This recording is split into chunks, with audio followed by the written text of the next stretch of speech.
Aula 5, parte 1. Beleza, tamo de volta aí. Vamos continuar nosso estudo. Calma que tá acabando, né, querido? Pô, faltam duas, cara. De teoria, duas e mais uma de exercícios, aula 7. Graças a Deus, né? Nosso curso prevê a revisão aí, exercício, mas tá acabando. Você vai se livrar de mim. Eu já vim até de camisa amarela para poder ferrar mais tua vista. Já tô ferrando teu ouvido com a minha voz. Agora tua vista com essa camisa e esse branco em volta. Então, vamos falar nessa aula 5 de regime disciplinar. Faltou só isso, né? A gente falou sobre tudo, a gente já falou sobre a sua entrada, concurso público, estágio probatório, licenças, remuneração, tudo de bom. Agora vamos falar da sua saída, né? Até aposentadoria já falamos, mas vamos falar da sua saída pela porta dos fundos, né? Infelizmente. Deixa eu te falar uma coisa rápida, brincadeiras à parte. O que nós vamos desenvolver aqui nessa aula 5? Porque nós temos essas duas aulas voltadas necessariamente para o regime disciplinar na sua totalidade. Nessa primeira aula, nessa primeira parte, digamos assim, aula 5, nós vamos desenvolver um trabalho em cima do direito de petição, em cima de responsabilidades, penalidades, direitos e deveres. Tá? Na aula 6, a gente entra no processo administrativo disciplinar propriamente dito. Então, hoje a gente vai montar o motivo do processo e o início do processo e até mesmo as penalidades que você pode aplicar lá no final. Mas a parte processual técnica eu vou deixar para a aula 6. Nós vamos ter aula 6 só para processo. Tá tranquilo? Então essa primeira parte é a parte teórica, no envolto do processo, e o processo em si, tecnicamente falando, a gente vê na aula 6. Sem muito blá blá blá, sem muitas delongas, vamos entrar logo no primeiro trabalho, que é direito de petição. Só para você poder se localizar, o que é direito de petição? Isso aqui é uma coisa importante para desenvolver com você. Direito constitucional, já estudou? Está estudando? Vai estudar? Não importa. Artigo 5º, você tem uma coisa chamada garantias constitucionais ou remédios constitucionais. E lá você estuda uma coisinha chamada direito de petição. Caramba, que legal, o mesmo daqui. Praticamente. Se você tem um entendimento bom disso, e isso vai ser muito importante para a aula 6, se não tiver ainda, não se preocupa que a gente vai desenvolver isso na tua cabeça. O processo administrativo é bem diferente do processo judicial. Apesar de termos algumas coisas iguais, ampla defesa, né, contraditório, o devido processo legal, blá, blá, blá, blá, blá, blá, blá, nós temos algumas grandes diferenças. E uma delas é pelo direito de petição. O que é o direito de petição no processo judicial normal? É o direito que você tem de requerer que uma ação seja proposta em relação a uma lesão ou uma ameaça a um direito seu, ou abuso de autoridade, irregularidade. Necessariamente ilegalidade, né? Necessariamente lesão a algum direito. No direito de petição administrativo, que vai abrir um processo administrativo, é o direito que você tem de requerer ou de apresentar um requerimento, ou no caso uma representação, para que um processo seja instaurado em relação a um direito que não necessariamente tenha sido lesado, mas a um direito seu que você tenha também direito a acesso, que você queira acessar. Então, a primeira coisa, não necessariamente o direito de petição administrativo refere-se à ilegalidade, tá? Pode também se referir meramente a um pedido que foi negado, a um requerimento que foi negado. Fechou? Então, só para a gente separar aqui, processo judicial, cara, tem que ter irregularidade, tem que ter ilegalidade, tem que ter abuso. Aqui não. Aqui é meramente um direito que você pretende usufruir. Imagina que você entra com um pedido de remoção. Lembra que a gente falou de remoção? Beleza. Você pede remoção. Remoção para tratamento de saúde, por exemplo. Ah, eu preciso ser removido para cuidar da minha saúde. A administração pública nega. Tem como você confrontar isso? Tem. Até porque quando você pediu, você entrou com o direito de petição.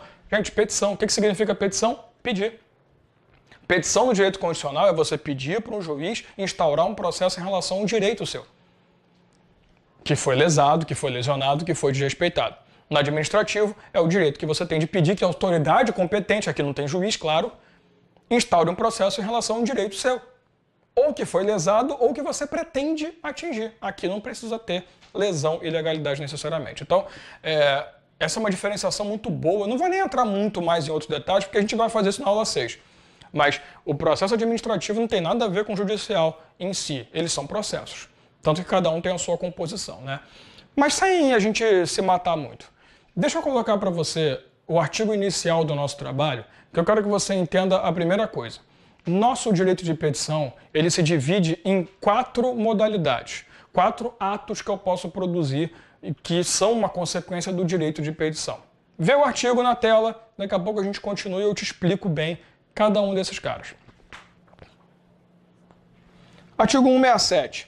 É assegurado ao servidor direito de requerer, pedir reconsideração, recorrer e representar em defesa de direito ou legítimo interesse próprio. Marca, por favor, no teu material, requerer, pedir reconsideração, recorrer e representar. O direito de petição do direito administrativo, no nosso estatuto, né, dentro do âmbito estadual, Rio Grande do Sul, ele diz para mim o seguinte: você pode entrar com o seu direito, através do seu direito de petição, você pode entrar com 4 tipos de requisições. O requerimento, que é o momento em que você exige ou você postula junto à administração um direito próprio. A representação, que é quando você exige ou postula algo em relação a um direito coletivo ou alheio, não necessariamente seu, mas daquele que você tenha legítimo interesse. Eu vou te dar exemplo de tudo, fica nervoso não. Pedido de reconsideração e recurso, que são vias pelas quais você tenta confrontar um pedido negado. Calma, devagar e sempre. Eu vou pedir para você fazer um esqueminha no teu caderno, a gente vai montando e você vai entender como é que vai ficar muito mais prático para você. Pega o teu material que você faz a anotação, escreve assim: requerimento, bota uma setinha, do lado pedido de reconsideração, mais uma setinha e você vai colocar ao lado recurso. Tu vai entender essa montagem, mas coloque aí: requerimento, pedido de reconsideração, recurso. Setinhas ligando um ao outro, do requerimento para pedido de reconsideração, do pedido de reconsideração para o recurso. Por que, Dalmo? Começa a ler comigo e você vai entender o que a gente vai montar. Vamos falar primeiro do requerimento. Eu pretendo requerer, eu quero exigir um direito meu ou que algo que aconteceu, que não deveria ter acontecido, seja revisto. Vou te dar um exemplo já para a gente começar a brincadeira. Lembra de reintegração? O que é reintegração? Você foi demitido injustamente e você pretende desfazer essa demissão. Na verdade, na parte 3 dessa aula, a gente vai falar de penalidade. Aí você vai ter um motivo a mais para falar sobre isso. Mas para você entender, eu já vou antecipar esse ponto. Você cometeu uma infração, você realmente cometeu um ato infracionário na administração que deveria ter sido punido com suspensão, só que você foi demitido. Você tem uma forma de pedir que isso seja revisto? Tem, requerimento. Você sabe que a consequência vai ser reintegração, né? Já lembra dessa história, né? Mas vamos lá, deixa eu começar a montar na sua cabeça. Você vai requerer que uma demissão injusta seja revista. É o caminho? Sim, mas como funciona o requerimento? Vai para a tela. Artigo 168. Requerimento será dirigido à autoridade competente para decidi-lo e encaminhado por intermédio daquela a que estiver imediatamente subordinado o requerente. Eu vou pedir para você fazer o seguinte. Sabe esse cantinho que você escreveu aí, requerimento? Você vai colocar embaixo as características, tá? Eu vou separar algumas características de cada um. Então você vai colocar embaixo a primeira característica. Dirigido à autoridade competente. Dirigido à autoridade competente. E embaixo você vai colocar assim, encaminhado pelo superior. Não entendi nada, Dalmo, mas você vai entender agora. Imagina que eu sofri uma demissão. E eu entro com requerimento de revisão dessa demissão. Quem assinou minha demissão foi o gestor, o diretor da instituição a qual eu presto serviço, a qual eu sou servidor público, na qual eu estou vinculado, ou estava, né, como servidor público. Eu vou entrar com requerimento em face desse cara que proferiu a decisão de demissão. Concorda comigo? Por isso que ele fala dirigido à autoridade competente para aceitar requerimentos, para rever decisões, é a própria que proferiu a decisão. Então eu vou nesse cara. Mas esse cara não é o meu chefe. Esse cara é chefe do meu chefe. Então eu vou pegar o requerimento, eu vou entregar para o meu superior, para que ele intermedie que esse documento chegue ao cara, à autoridade competente de julgamento. Por isso que ele fala encaminhado pelo superior. Então ele vai intermediar. Pensa assim, requerente, intermediário, requerido. Requerente, você. Intermediário, teu superior. Requerido, que é quem recebe o requerimento e tem que julgar, a autoridade competente. Então cuidado com esse artigo. Você nunca vai poder apresentar o requerimento direto contra a pessoa, em face da pessoa que vai julgar. Você tem que levar sempre para o teu superior e o seu superior encaminha. Mas, Dalmo, e se por acaso for o meu superior o responsável pela análise? Tranquilo, você vai entregar para ele e ele vai encaminhar para ele mesmo. Aí é uma questão de dupla personalidade. Tá tranquilo? Então, esquematiza aí para a gente começar a brincadeira. Perdi. Entrei com o requerimento, o requerido olhou e falou assim, vai se ferrar. Ele negou, indeferiu o meu pedido. Continua? Artigo 69. Cabe pedido de reconsideração, que não poderá ser renovado à autoridade que houver prolatado o despacho, proferida a primeira decisão ou praticado o ato, Já vamos aproveitar e ler o resto. Parágrafo 1º. Pedido de reconsideração deverá conter novos argumentos ou provas suscetíveis de reformar o despacho, decisão ou ato. Parágrafo 2º. Pedido de reconsideração deverá ser decidido dentro de 30 dias. Tá. Você vai fazer o seguinte. Requerimento, setinha. Sabe a setinha? Tu vai escrever em cima dela assim, indeferido. Que aí você vai entender o seguinte. Eu entrei com requerimento. Se o requerimento for negado, indeferido, qual é o meio administrativo pelo qual eu posso confrontar, impugnar esse indeferimento? Pedido de reconsideração. É um recurso. Para quem entende de processo, para quem entende de fase recursal, isso aqui é um recurso. Tá? Tem um recurso, calma, mas isso aqui é um recurso. Então, primeira coisa, põe na cabeça. Entrei com requerimento, foi negado, qual é a forma que eu tenho para confrontar essa negativa do requerimento? Pedido de reconsideração.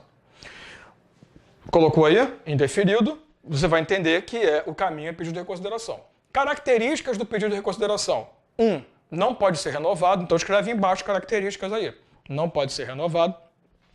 Segunda coisa, deve apresentar novos fatos ou novas provas. Terceira coisa, dirigido à autoridade competente. Quarta coisa, para a gente poder fechar logo, né? Resolução em 30 dias. Adamo, tá corrido. Você anotou. Isso aqui é vídeo. Você dá uma paradinha e anota. Tá? Você pode salvar. Lembre-se, né? Quem adquirir meu curso tem acesso a salvar os vídeos no computador para ver quanto tempo quiser. Comigo não tem viadagem. Salva no computador aí, rever. Esquematizou? Deixa eu te explicar os 4. Primeiro, se você entrar com um pedido de reconsideração e ele for negado também, você não pode entrar com um novo pedido de reconsideração. Por isso que ele fala, não pode ser renovado. Segunda coisa, você não pode apresentar um pedido de reconsideração vazio, em branco. Também não é chegar e falar assim, olha só, rever minha demissão. O cara fala, não vamos rever, sua demissão está correta, não tem nada para rever. Aí você entra, então reconsidera? Não. Quando você entra com um pedido e esse pedido é negado, você vai entrar com a reconsideração com novas provas. Vou te dar um exemplo até melhor nesse ponto aqui. Imagina que você entra com um requerimento de licença para tratamento de saúde, sua saúde. Aí você passa pela junta, o seu médico particular falou, para que senão tu morre. Aí tu passa pela junta médica, os médicos vão olhar e falar, não, tu tá ótimo, querido, não precisa não. Você teve um requerimento negado, concorda? O que você vai fazer? Pedido de reconsideração. No primeiro você não apresentou nada. Você simplesmente falou assim, eu quero licença. E o cara falou não. Então, na reconsideração, você vai colocar junto do pedido, você vai acrescentar ao pedido, claro, laudos, documentos de médicos que comprovem essa necessidade, para poder confrontar a decisão da junta médica. Tranquilo? Então, pedido de reconsideração não pode ser vazio. Terceira coisa, é dirigido à autoridade competente.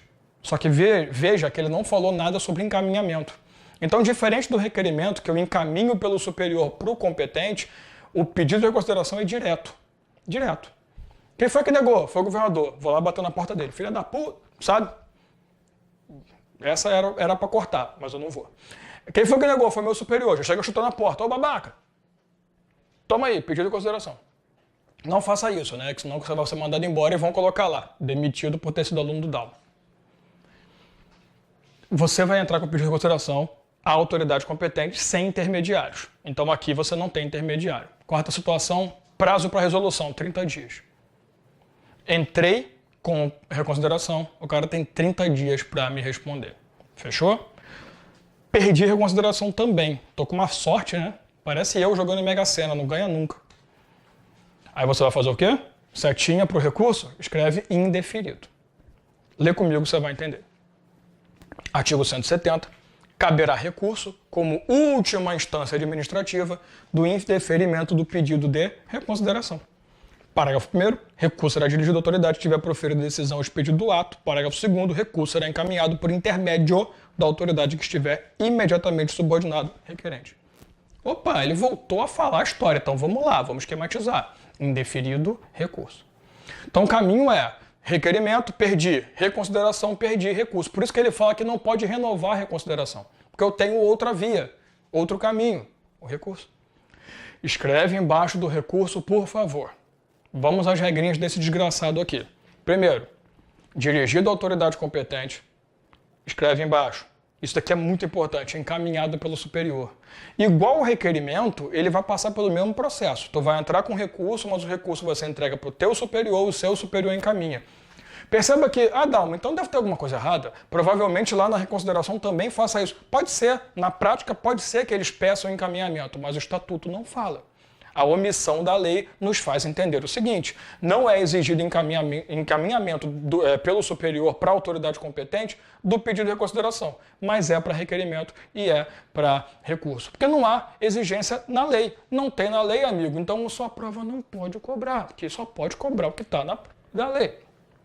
Tá? Então você colocou aí direito da autoridade competente, encaminhado pelo superior, e aí entram algumas características próprias do recurso. Última instância administrativa, então é a última coisa que você tem. Cabe renovação de recurso? Não.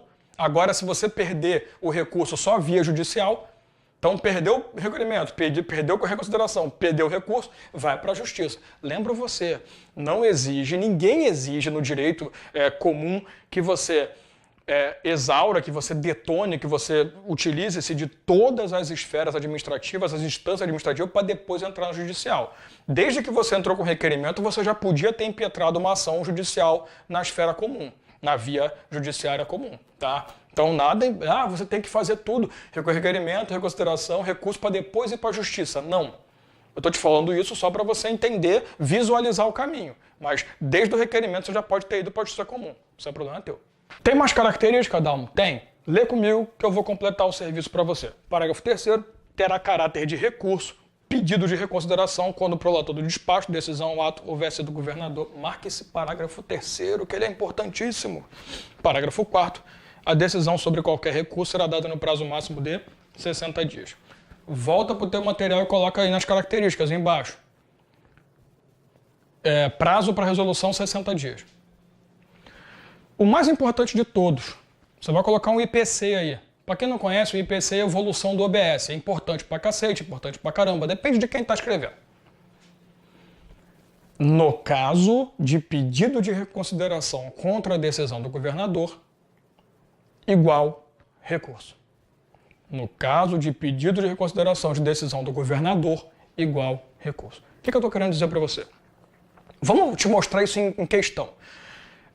Acho difícil que o examinador tenha essa inteligência. Não que eu seja inteligente, mas tem essa capacidade. Que normalmente o examinador de banca de concurso, fora as bancas grandes, é meio retardado. Ele vai, pega a lei, copia, Ctrl+C, Ctrl+V e faz a questão. Mas se ele for esperto, olha só, 2 tipos de questão. Primeiro, um funcionário do Estado do Rio Grande do Sul, segundo o Estatuto dos Servidores, entra com um pedido, com um requerimento, e esse requerimento é negado. Após a negativa, este funcionário entra com um pedido de reconsideração que deverá ser julgado em letra A, 15, letra B, 30, Já sabe a resposta, 30 dias. Mesma questão. Um funcionário, com base no Estatuto dos Servidores do Estado do Rio Grande do Sul, entra com um requerimento que é indeferido, que é negado. Em face do indeferimento, proferido pelo governador, poderá apresentar um pedido de reconsideração que deverá ser julgado em 60 dias. Quando você entrar com um pedido, aqui no começo do seu esquema, com um pedido de reconsideração contra uma decisão proferida pelo governador lá no requerimento, automaticamente esse pedido ganha características de recurso. Ou seja, 2 coisas. Primeiro, esse pedido vai ser julgado em 60, não em 30. E segundo, se esse pedido for negado, você não tem mais instância administrativa para tentar. Porque se ele negar o pedido em consideração, ele está negando também o recurso. Deu para entender? Então, caminho normal, requerimento, reconsideração 30 dias, recurso 60. Indeferimento dos 2. Caminho governador, que não é normal. Requerimento, governador indefere. Pedido de reconsideração, resolução em 60 dias, não cabe mais nenhum outro caminho. Deu para entender o esquema? Pelo amor de Deus, tá esquematizadinho para você. Não erra isso não. Se cair na tua prova, tá no esquema. Tá? Então recurso é o último caminho pelo qual você tem para confrontar alguma coisa que não lhe agradou. Beleza, tá tudo esquematizadinho, só que você não me falou uma coisa ainda, Dalmo. Eu entrei com requerimento. Posso entrar com reconsideração. Quanto tempo eu tenho? Entenda, não é prazo para resolução, é prazo para impetrar o pedido. Perdi a reconsideração. Quanto tempo eu tenho para entrar com recurso? Está na tua tela, artigo 171. Belo número, né? O prazo para interposição de pedido de reconsideração ou de recurso é de 30 dias, contados a partir da data da publicação da decisão recorrida ou da data da ciência pelo interessado, quando o despacho não for publicado. Parágrafo único. Em caso de provimento de pedido de reconsideração ou recurso, o efeito da decisão retroagirá a data do ato impugnado. Ou seja, nós identificamos o seguinte: a partir do momento que você entrou com requerimento e foi indeferido, você tem 30 dias para entrar com reconsideração. Aí o cara vai ter 30 para julgar. Indeferiu de novo, você tem 30 dias para entrar com recurso, que vai ter 60 para julgar.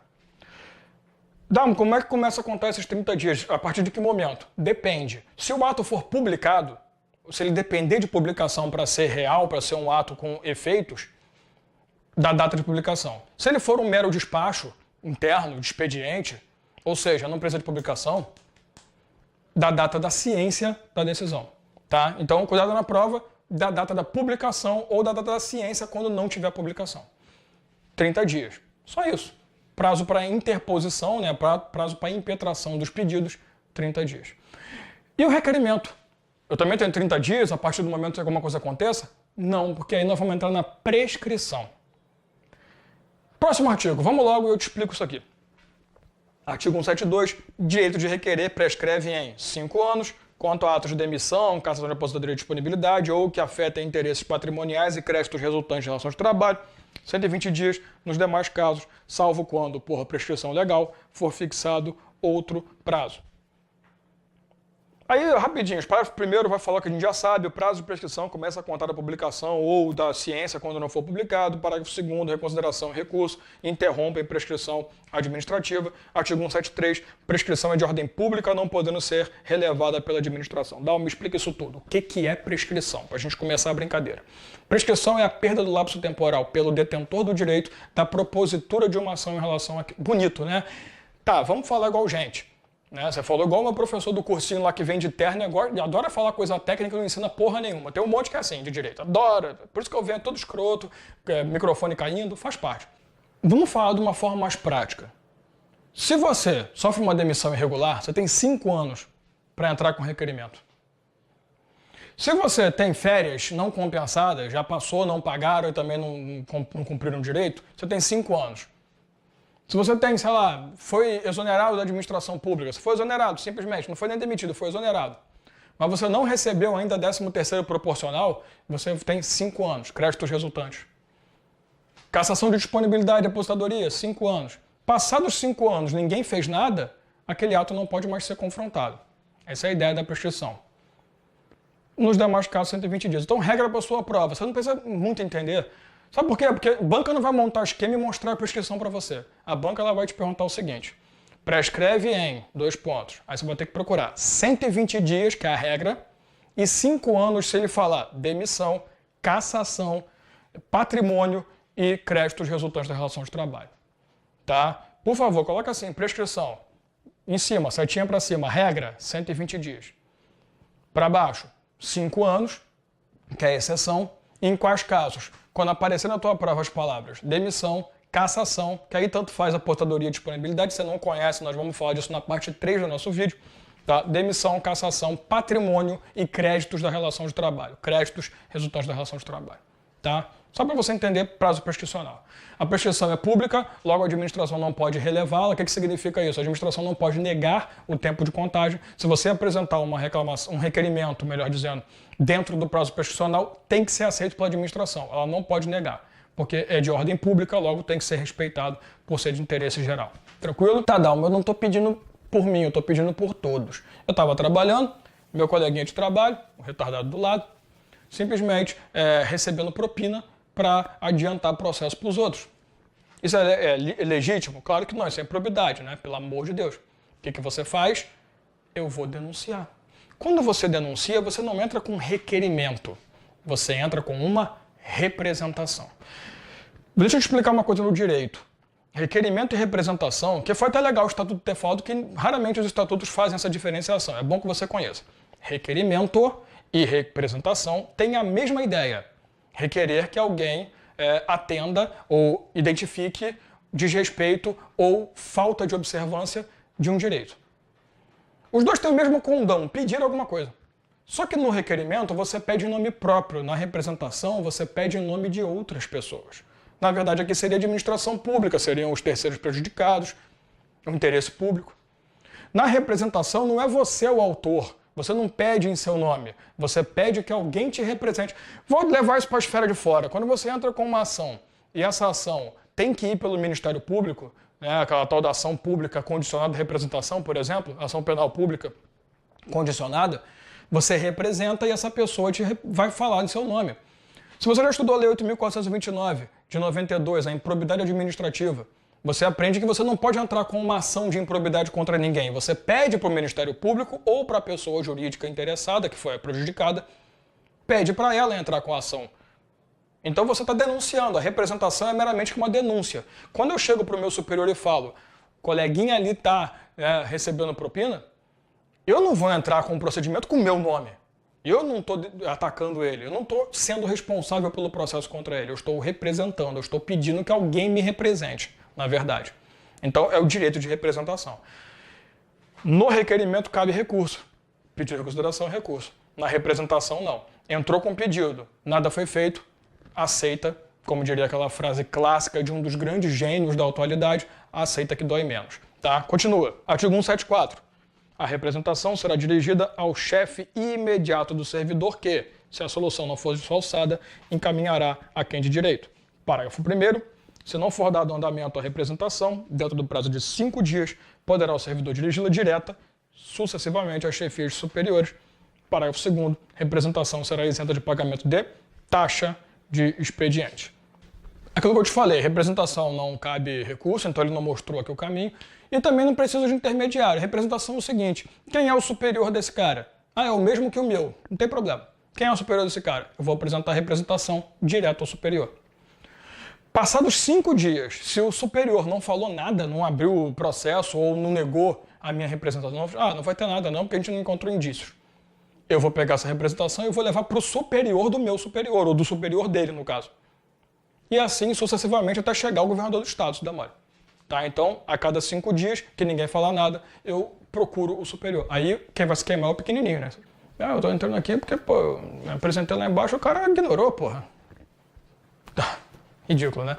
Mas faz parte. Isso é representação. Representação é tranquilo, rápido, regras mongolais, tá? Continua.